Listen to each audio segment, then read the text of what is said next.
Welcome to Man Does Tech, where I solve the problems you didn't even know you had. In this video, I will show you how to make egusi with stock fish. First, gather your ingredients. You'll need egusi seeds, stock fish, palm oil, and your favorite leafy greens like spinach or bitter leaf. Don't forget onions, peppers, and other seasonings to build that authentic flavor profile.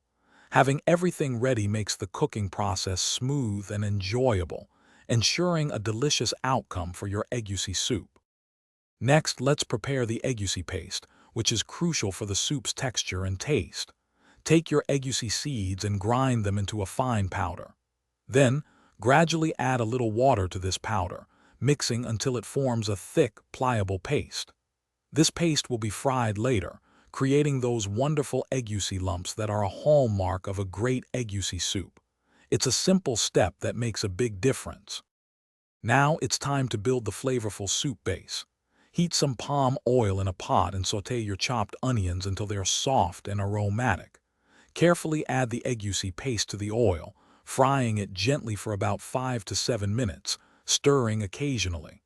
This step helps the egusi develop its rich flavor. Then, incorporate your stock fish, any other proteins, and your preferred seasonings, allowing them to meld together beautifully. For the grand finale, let's finish your egusi soup. Stir in your leafy vegetables like spinach or bitter leaf, allowing them to wilt into the simmering soup. Let everything cook together for another 10 to 15 minutes, ensuring all the flavors are well combined and the soup has thickened to your desired consistency. Your homemade egusi soup with stock fish is now ready. Serve it hot with a side of fufu, pounded yam, or rice for a truly satisfying meal.